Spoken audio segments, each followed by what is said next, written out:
Yeah, good evening. This is Alcan. Welcome back to my channel. Well, this video is like over 13 years in the making and long overdue. So tonight we're gonna stop the gimmicks and hi there, Walbert. And we're gonna be frank about a subject that has been bugging me for over 13 years, and so um, things in my family has been telling me that I have been letting people walk all over me for a very long time. And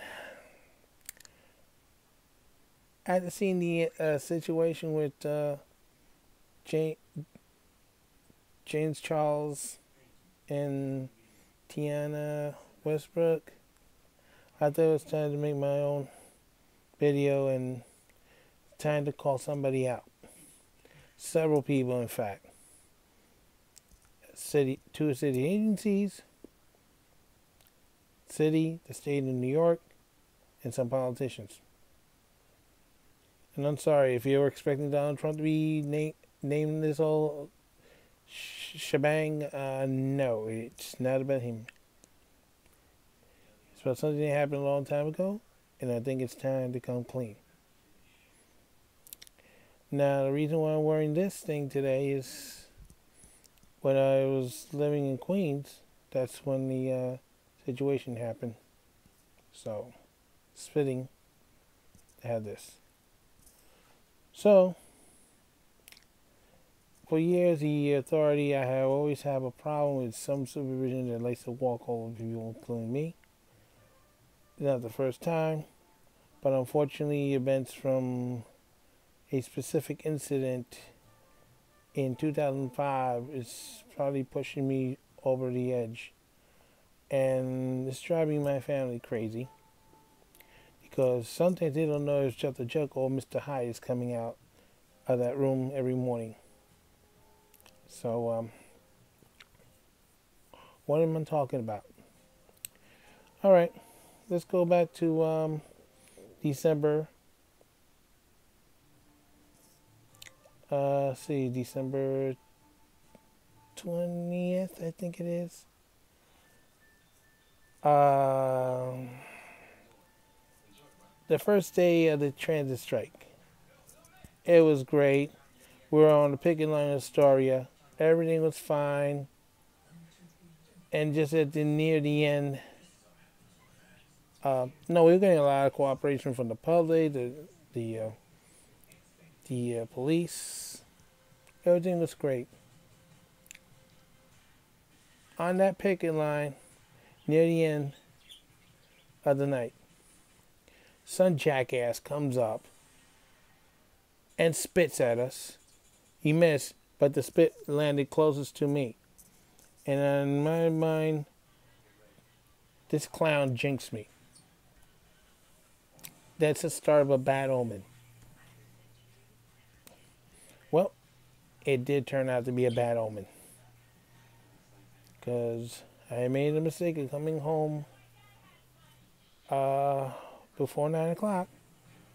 And unfortunately, this is a time when the transit strike was happening. And they started calling people who are on vacation. And my wife made the mistake of picking up the phone, and I should have hanged up.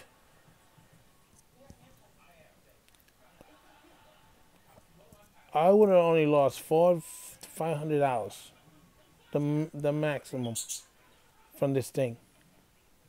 I made a mistake of picking up that phone, talking. They told me to can't come into work. My vacation was suspended.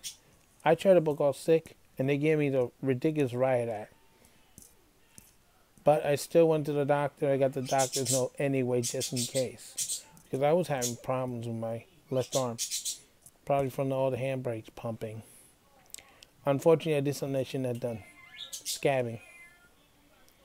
So, on the next day was Wednesday the 21st. I rode my bike to work in disgrace. So I had to apologize to my union, TW Local 100, and my colleagues at work. I will not apologize to the ridership because you voted for that idiot Bloomberg and you got what you deserved. For your butt freezing for 3 freaking days in the cold. You deserved it. You and Bloomberg should go better together, folks. I don't give a crap. You know who you are in New York. Also, I'm not apologizing to the state or the city. And I'm certainly not going to no longer apologize to the Longs. They've been a royal thorn in my rear end since Matthew Long got hit by that bus, almost got killed, and talking crap about the mother talking crap about how what they did was wrong and so on and so on, and they were breaking the law. And excuse me, when a long time ago, Ireland wasn't allowed to celebrate St. Patrick's Day on the other side of the pond.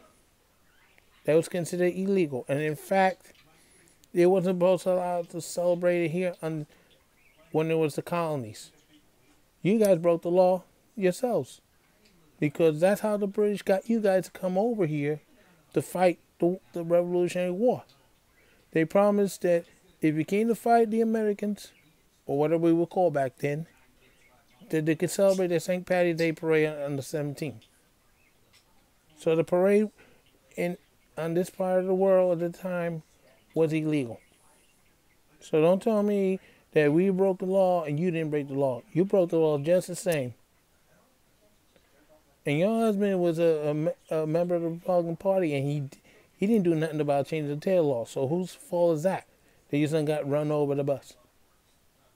That's right, the guy next to you in bed, lady. So I don't want to hear your garbage. Because as soon as the International Labor Organization ruled that the strike was legal, all of a sudden you all disappeared from the newspapers and you were never heard from again until Sandy destroyed your homes. So you don't deserve an apology. And in fact, I was the only member of TW Local 100 that showed up for the blood drive for your son. So I don't want to hear garbage from you. And if you don't believe me, go to Red Cross, ask for my name, and it's on there. And I remember the big needle. I remember the guy that was next to me was screaming his head off because the needle went into his arm. Ah! And that wasn't me.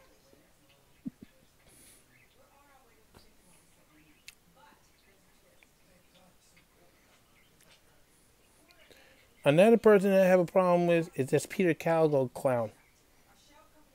This moron, unfortunately hired by Pataki, this moron was running the New York Post. They hated his guts, and they ended up going on strike on him.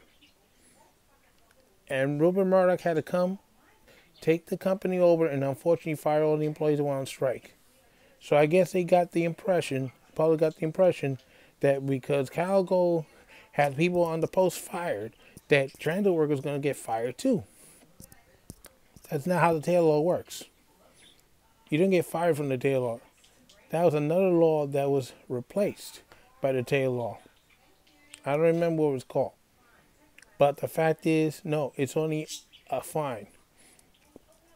For every day you're on fine, you pay a certain amount, and every day after that, doubles.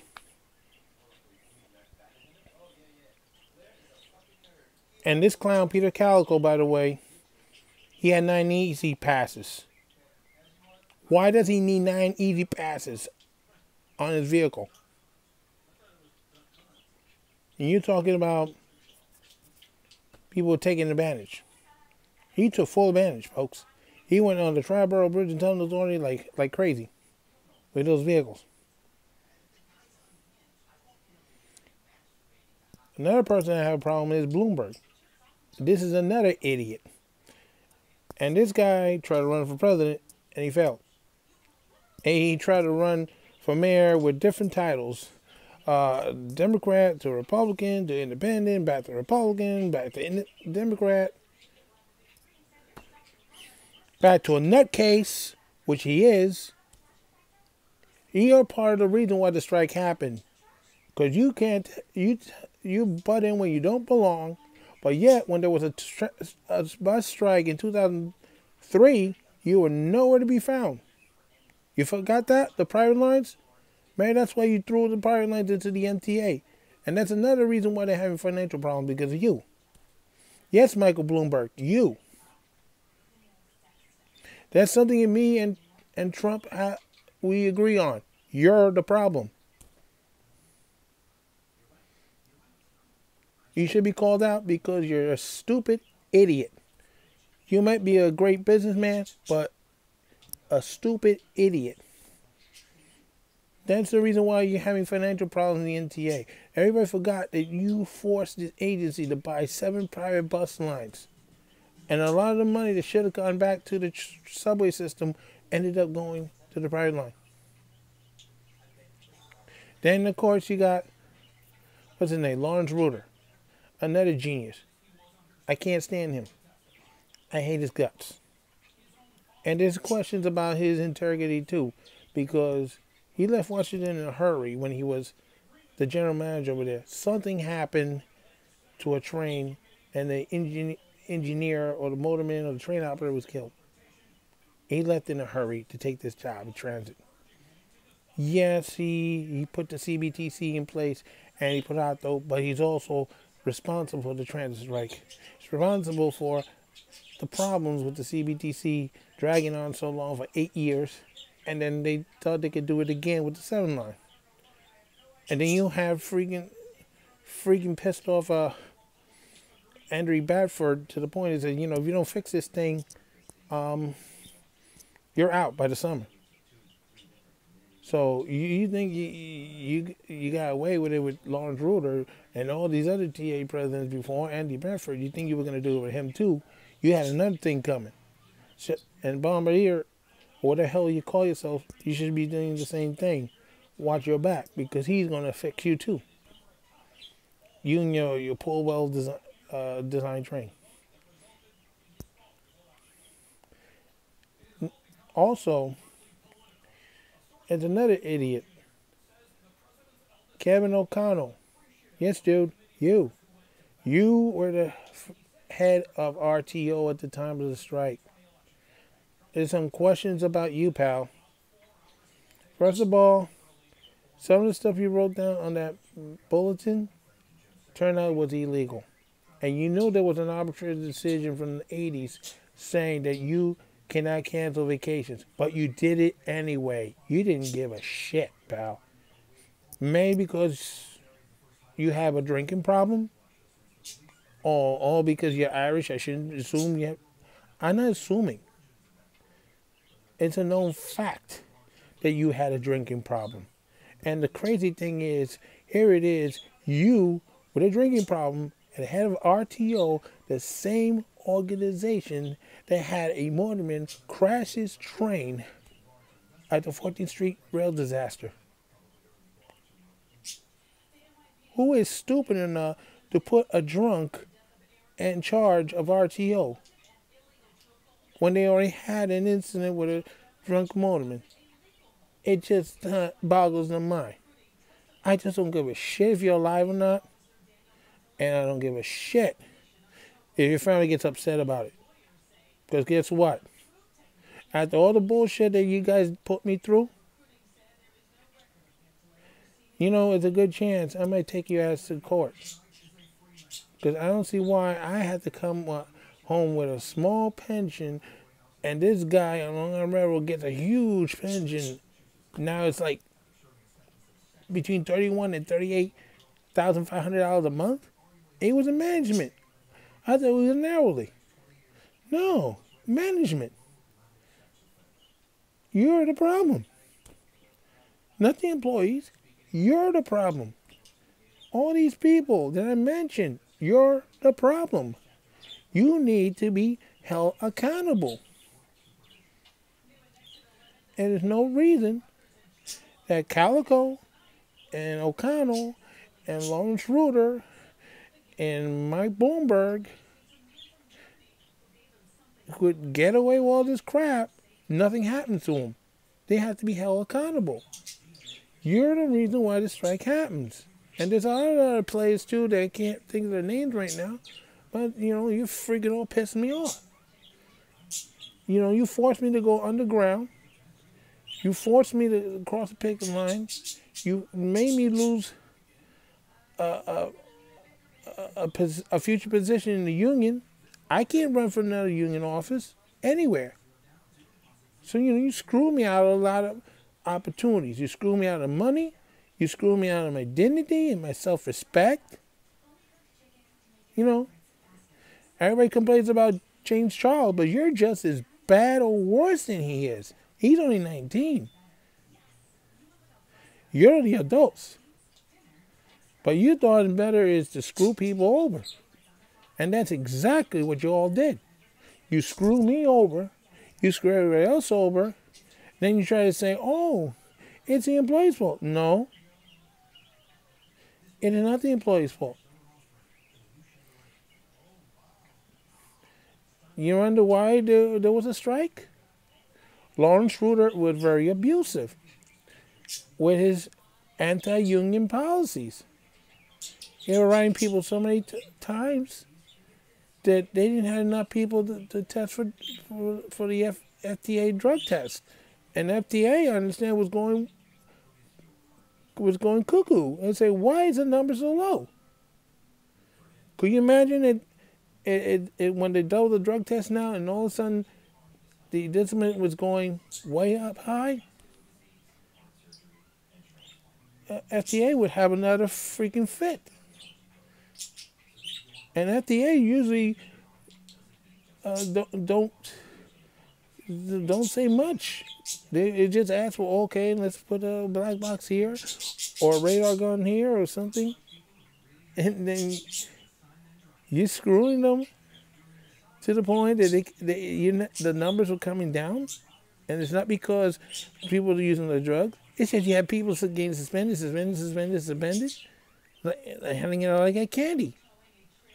Lawrence Reuter, you're a jerk. You're a douchebag. And you deserve to be called that. And so is Lawrence, what's his name? Kevin McConnell. You guys don't deserve no respect. You deserve to be chewed out. There's no reason for your actions. And then Peter Calico, that idiot, he complains about a future contract that took place. Oh, they need to be investigated. No, you need to be investigated. You and your nine Easy Pass and your 9 cars. You're a world-class jerk. That's right. I'm the one who wrote that in the post. You're a world-class jerk. I don't care. You sue me, I'll sue you. And you got some mean stuff coming in your way. And let me tell you something. The night I was forced to come in, there was a superintendent, I don't know who the hell it was, on the E-line. I don't know who the hell he was. I remember seeing him before. He was well dressed. He had a sharp blue hat, a suit, a trench coat. He was chewing out a TSS who was white with dirty blonde hair, bomber jacket. His blonde hair went all the way to his jacket. He was chewing them out. You know why he was chewing them out? Because he picked up some employees that would have been hit with the 999 code if he didn't do that. They were going to get charged with the tail off if he didn't pick them up. And that guy should be a hero. Oh, and by the way, who came up with that stupid 999 rule and not pick up people with the fire train? Kevin O'Connell. We think some people were left on those platforms. They made effort to get to work. The trains didn't pick them up. And they unfairly got 999. I got screwed for a lousy $400, folks. $400. You know what $400 is like? That's several $1,000s from Martha Stewart to save her income stock investment. What did it do for her? She ended up in jail, losing her company. She never regained the title until she sold it. So, was scabbing worth it? No. But the thing is, I have to call these people out because this has been bothering me for 13 and a half years. All the abuse, all the garbage, all the BS, and then you see it happening again in the media. Oh, did she have the police come to the work site? It wasn't the hourlies, it was using that overtime after all. It was a manager personnel. I had no idea. We all think it was a union. The guy's not in the union. The guy who made the $462,000 a year, he wasn't in the union. He's management.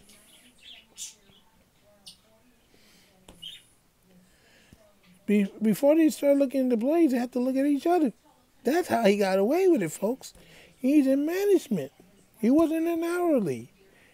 He screwed us over. I don't see why I had to sit here with a small ass pension, and this guy had a huge freaking pension. Because he knew how to work the system a lot better than we did down the subway. So, I'm just sick and tired of this bullshit.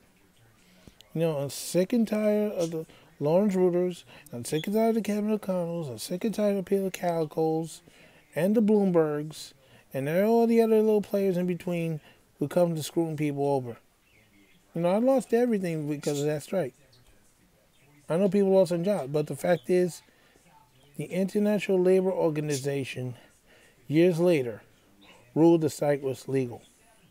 The only thing they didn't do was force the agency and the city and the state to reimburse the employees and the union for the money lost in the strike, nor did they pardon Roger Dusson for the jail time he had to take.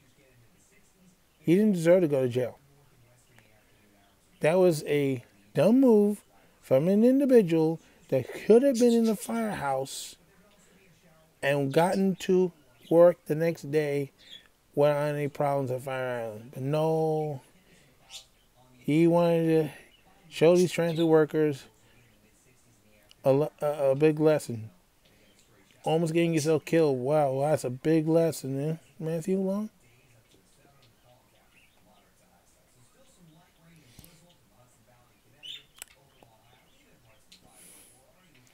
Now I regret giving blood. So, I'm really past all these people. I really am.